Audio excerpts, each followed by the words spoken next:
As ferramentas digitais estão aumentando o acesso das pessoas à justiça e colaborando para uma maior celeridade processual.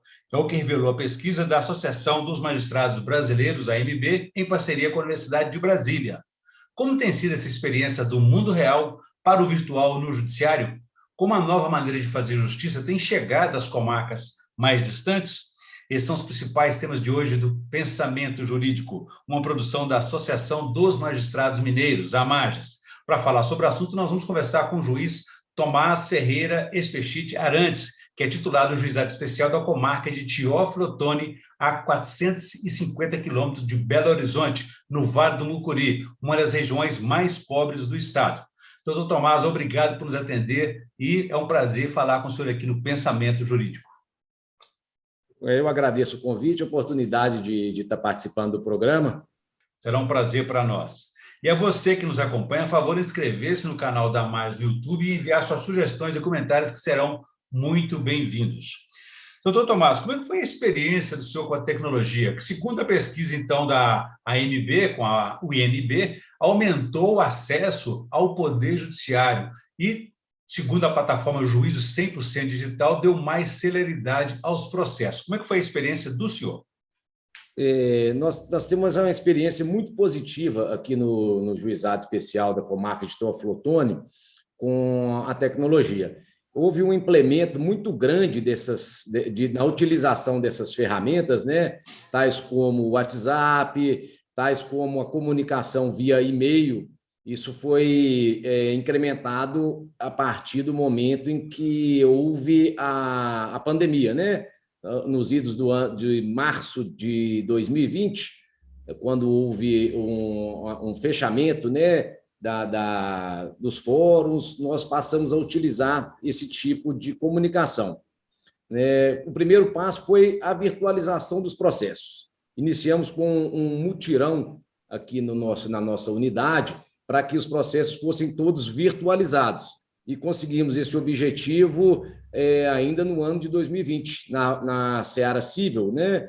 Praticamente todos os processos foram digitalizados. E, a partir desse momento, tivemos, então, a possibilidade de trabalhar de forma remota e, utilizando ferramentas tais como o WhatsApp e, principalmente, o e-mail, os processos puderam ter o seu curso retomado de forma normal, e o que viabilizou resultados positivos mesmo durante a pandemia.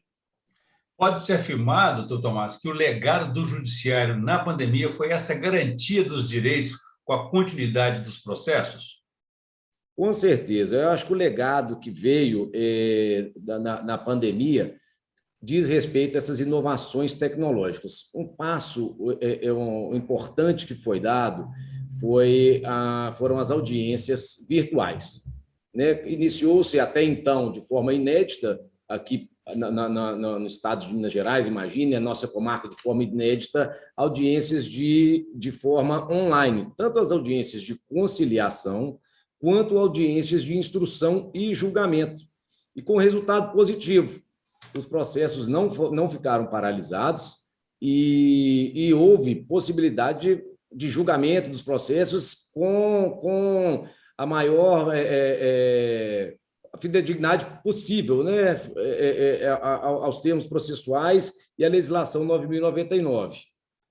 Ou seja, como que é fazer, então, essas audiências e até as sessões de julgamento por videoconferência? Há quem diga que pode afetar ou não o direito de defesa ou até mesmo a segurança jurídica. Como é que o senhor avalia esse contexto? É imperioso falar de duas situações. Primeiro, durante o fechamento total, né? Nós tínhamos uma pandemia que estava aí assolando o mundo, né? Não tínhamos vacina ainda, né? Então era necessário o distanciamento social. Então, nesse ponto, eu entendo que, em que pese poder se afetar uma segurança jurídica, uma instrução processual através de uma oitiva de testemunho que, às vezes, fica um pouco conturbada, às vezes a lisura é um pouco questionada, tanto por parte, né, das próprias partes, dos advogados, mas, neste momento, foi ponderando os valores envolvidos e a necessidade de que os processos continuassem o seu trâmite, o seu curso, eu entendo que foi muito positivo.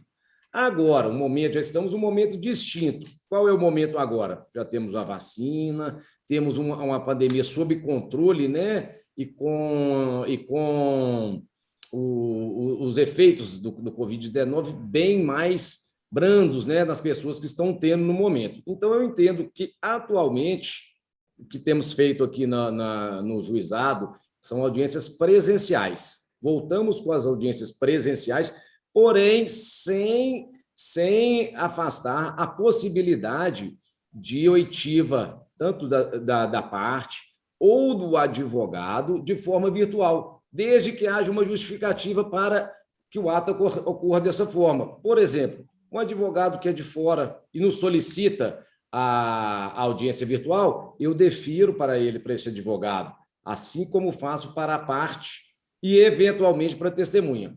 A regra é que a testemunha venha ao juizado para que a gente possa fazer uma audiência aqui presencial, para que qualquer tipo de nulidade, ou qualquer tipo de afirmação, enfim, para que seja extremamente fidedigno essa oitiva da testemunha e a colheita da prova oral. Porém, eu entendo que esses benefícios que advindos, né, dessa evolução tecnológica devem ficar, tal como o exemplo que foi dado aqui daquele advogado que não reside na comarca, aquela parte que não reside na comarca, tenha assegurado o direito de participar da audiência de forma virtual, evitando, assim, gastos desnecessários, tanto de dinheiro quanto de tempo desse advogado, da parte, e, eventualmente, de uma testemunha. Não atrasando muito o encaminhamento e a tramitação desses processos, né? Agora, o senhor falou que utiliza o e-mail, o WhatsApp, né, para esses processos. De que maneira? Como é que isso funciona? O senhor utiliza para chamar, convocar as pessoas, as partes ou parceiros? Sim. O WhatsApp é uma ferramenta muito utilizada aqui no Juizado Especial para as intimações. O Juizado Especial tem a particularidade do jus postulante, ou seja, quando a parte atua diretamente no juizado sem a intervenção de um advogado. Então, a gente utiliza, quando ela faz a atermação, ela deve ter um termo de adesão, no qual ela adere à intimação via WhatsApp.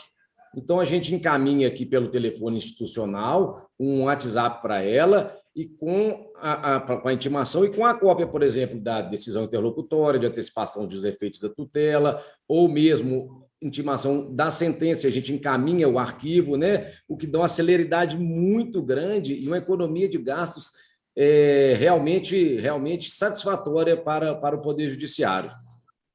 E por quê? O WhatsApp é uma ferramenta, digamos assim, mais popular na comunicação, porque antes você só falou de custo aí, você tinha que recorrer ao correio e às vezes não localizava essa pessoa nunca, né? Sim, sim. Hoje o WhatsApp é uma ferramenta extremamente difundida na população, né? Todo mundo hoje tem um smartphone, tem um acesso à internet, mesmo que seja via Wi-Fi, né? Em alguns determinados momentos. Então, ela é extremamente efetiva e rápida. É uma comunicação muito veloz. E, acrescentando aqui, uma utilização que a gente teve no WhatsApp durante a pandemia, muito, muito satisfatório, foi até a comunicação interna entre magistrado, assessores e estagiários. Nós criamos um grupo aqui do primeiro gabinete e trocávamos informações constantemente, válido tanto para um assunto jurídico, uma notícia interessante, uma jurisprudência inovadora e até também correção de minutas. Às vezes o estagiário encaminha, o assessor encaminha a minuta via PJE, fazendo a correção, e a gente conseguir ajustar essa minuta via grupo WhatsApp. Então, é muito interessante a ferramenta, né, para fins tanto para o público externo quanto de forma interna no gabinete. Organização do trabalho, né? Agora, com relação aos agentes do sistema de justiça, advogados, Ministério Público, eles estão acompanhando tudo isso, contribuindo para esse bom funcionamento dessa nova modalidade, ou existem resistências?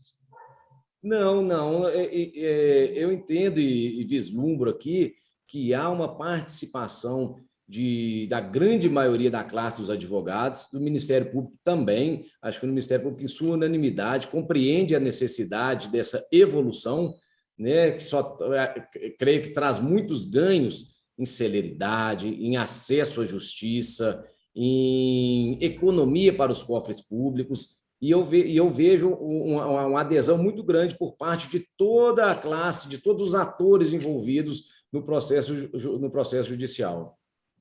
Muito bem. Doutor Tomás, eu vou fazer um pequeno intervalo. Gostaria que no próximo bloco o senhor falasse um pouco mais sobre aspectos dessa operacionalização, dessa digitalização, né, a respeito da desburocratização, do aumento da produtividade e também da capacitação dos servidores, magistrados e aqueles que estão envolvidos aí no bom funcionamento da prestação jurisdicional. A gente volta então em instantes.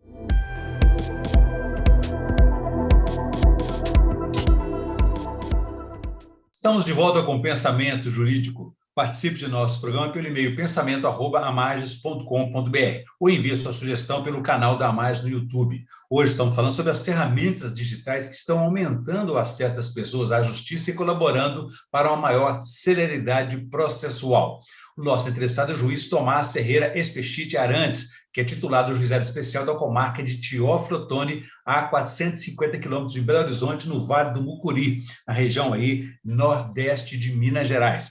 Doutor Tomás, a respeito, então, ainda desse processo de informatização, virtualização, como é que fica aquele aspecto sempre muito ligado ao judiciário da desburocratização? Isso mudou muito? Oriol, eu entendo que mudou, sim.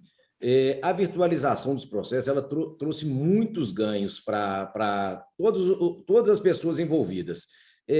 O ambiente de trabalho mudou completamente. Antes nós chegávamos aos fóruns, às secretarias, eram aquelas secretarias com estantes de processos, né? Hoje nós temos um ambiente muito mais saudável, muito mais organizado, e um ambiente de trabalho contribui, então, para que você tenha uma organização maior e, consequentemente, resultados melhores, né? Essa é uma parte que tem que ser ressaltada e, aliada a isso, eu entendo que veio a celeridade processual.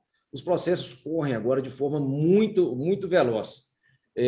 Os atos processuais acontecem de forma mais rápida, a intimação, desnecessário, muitas vezes, o oficial de justiça ir ao local, acontece a intimação já de forma eletrônica, né? E, às vezes, até me assusta. Às vezes, a gente aqui no juizado tem dado sentença em alguns processos com 2, 3 meses, estamos dando sentença nos processos. Outro dia eu até assustei, falei, gente, mas 3 meses está muito veloz, né?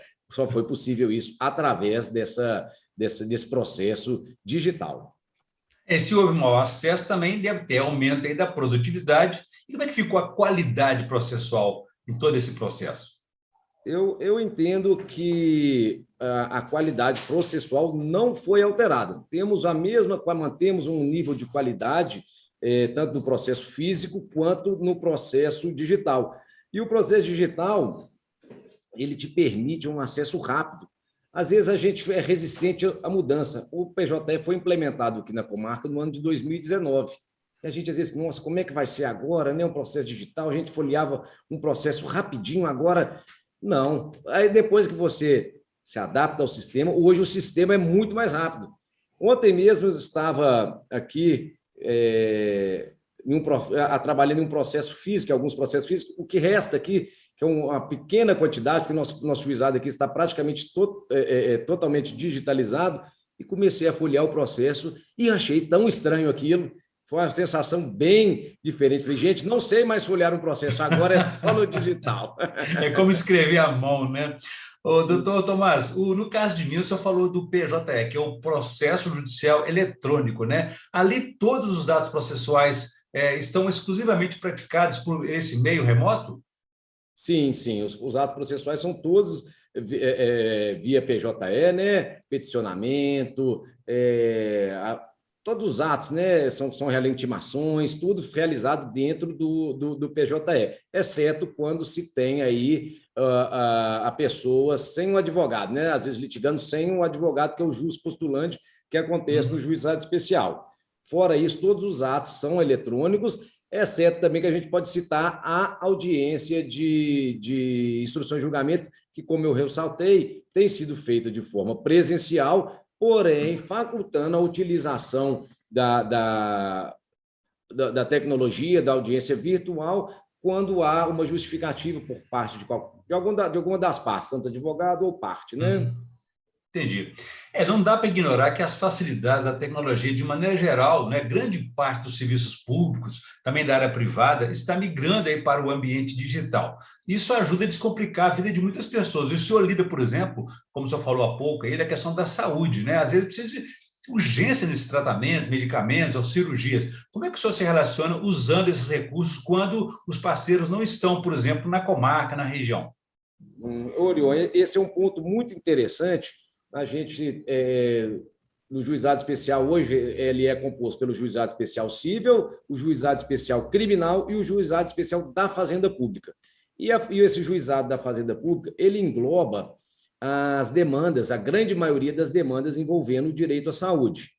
E essas demandas necessitam de urgência e velocidade no trâmite, tanto com a parte quanto com aqueles prestadores de serviço que irão realizar uma operação naquele cidadão que teve uma sentença favorável, uma decisão de antecipação de tutela favorável. Nós precisamos muitas vezes, entrar em contato com o prestador de serviço, que é o hospital, ou a clínica que vai fazer aquela operação, e a gente tem tido muito sucesso aqui no trâmite através do e-mail. A gente recebe aqui agendamento de consultas, notas fiscais após prestado aquele serviço, tudo por e-mail, de forma extremamente rápida e dinâmica, possibilitando, assim, uma confiança daquele prestador de serviço de que ele irá prestar o serviço, de que irá receber o valor após a prestação do serviço, né? Tudo isso via uma comunicação via e-mail, bem rápida e segura. Entendi. O avanço tecnológico ele é inevitável. E com a pandemia, ele foi assim, apressado, agilizado, digamos assim. Essa aproximação do judiciário com a sociedade por meio dessas ferramentas virtuais aí, vai facilitar também o aperfeiçoamento e a melhoria da prestação jurisdicional sempre buscada. Isso tem a ver com a modernização do judiciário? Sim, eu entendo que em todos os ramos, né? É inevitável, acho que entendo que é um caminho sem volta, né? A pandemia nos trouxe aí, creio que um ganho aí de uns 10 anos nessa evolução. Ela veio um pouco de forma precipitada, no sentido de precipitada de tem que se fazer dessa forma a partir de agora, né? E começou com algumas ferramentas e elas vêm se desenvolvendo, né? E é um caminho sem volta. Acredito que essas ferramentas, bem utilizadas, aproximam o cidadão da justiça, facilitam o acesso à justiça. Então, é um caminho sem volta. Nós temos que aprimorar cada vez mais a utilização dessas ferramentas e difundi-las tanto no judiciário, né, como em outros órgãos também do Estado, acredito eu. Doutor Tomás, como fazer para que esse sistema seja igualmente acessível para todos naquele conceito de uma justiça universal, incluindo aí o mais básico dos direitos humanos, né? Porque muita gente também não tem o alcance à plataforma de tecnologia, às vezes o sinal não é bom. Como fazer nesses casos? Certo. Orion, eu até me surpreendi muito positivamente com essa questão das audiências virtuais, né? Porque aqui a gente está numa região que é considerada uma região um pouco mais carente, né, do estado de Minas Gerais, e mesmo assim tivemos muito sucesso com as audiências, até às vezes pessoas mais humildes ou pessoas que residem em área rural, o que é bem difundido aqui, são muitas pessoas que habitam a área rural aqui, e mesmo essas pessoas conseguiam participar de audiência, às vezes com o auxílio de um sobrinho, às vezes o auxílio de um irmão, de uma pessoa mais nova que tem um contato a mais com a tecnologia, e essas pessoas conseguiam participar. Então, me surpreendeu de forma muito positiva essa questão do acesso a esses meios tecnológicos. Interessante, porque o próprio judiciário, nos últimos anos, tem buscado formas alternativas de fazer justiça, né? Tivemos a implementação dos juizados especiais, do qual o senhor é um titular aí, a participação em ações sociais. A região do senhor é muito grande e de muita pobreza, né? Há um modelo de justiça itinerante por aí? Nós já tentamos, em algumas oportunidades, fazer a justiça itinerante aqui na nossa comarca, às vezes um pouco de dificuldade em razão dos distanciamentos, né? Mas a gente tem tentado fazer com que essa justiça chegue mais próxima do cidadão. Porque os desafios continuam os mesmos, né? Com a garantia do devido processo legal, assegurar as liberdades individuais, a duração razoável do processo. Tudo isso é um desafio, apesar da mudança do mundo real para o virtual. Sim, sim, com certeza. E eu entendo que essas ferramentas têm aproximado muito o cidadão do Poder Judiciário. Vou dar um exemplo aqui do balcão virtual. Foi regulamentado pelo CNJ através da resolução 372 de 2021, né, através do qual há previsão de que haja um canal de atendimento, inclusive com videoconferência. Na nossa comarca, nós implementamos isso aqui, em especial no juizado, porém não houve muita aderência ao balcão virtual. Por qual razão? Em que pese a pesquisa da AMB nos demonstrar que 86% dos magistrados manifestaram pela utilização desse meio. Mas por que nós, aqui na comarca, na nossa unidade, não houve tanto isso? Porque nós já havíamos implementado um ano atrás, que foi no ano de 2020, no auge da pandemia, a comunicação via e-mail. E essa comunicação é extremamente efetiva, no sentido de que qualquer tipo de demanda nós conseguimos atender por e-mail, desde expedição de certidões, juntada de comprovante de pagamento de transação penal, tudo, peticionamento, às vezes, da parte que não tem advogado. Então, todos os tipos de serviço a gente tem conseguido realizar através de e-mail. Nós temos uma estimativa aqui de que 70% do nosso atendimento, que era físico, passou hoje em dia para o atendimento de forma virtual. Muito bem. A gente sabe que a comarca e a região que o senhor atua realmente é uma região muito extensa, territorialmente falando. Minas Gerais é muito extensa, continental, né? E as comarcas, os municípios ficam muito distantes uns dos outros. A atividade jurisdicional é muito solitária, né? Os juízes ficam muito longe, dificuldade até de chegar à capital frequentemente. A Associação dos Magistrados teve um encontro com os senhores aí, ajudando a buscar essa aproximação, essa integração. Como é que foi esse resultado? Orion, foi muito positivo, né? Nós tivemos a visita aqui do presidente da associação, o doutor Luiz Carlos Rezende, foi muito produtiva no sentido de nos aproximar da associação, de relatar a atuação da nossa Magis, né, em todos os âmbitos, e trazer essa integração que é tão importante para a gente aqui do interior. Muito bem. Doutor Tomás, como a gente faz com todos os nossos entrevistados, a gente pede ao final do programa a indicação de leitura para a nossa audiência. O que o senhor tem para nós, por favor?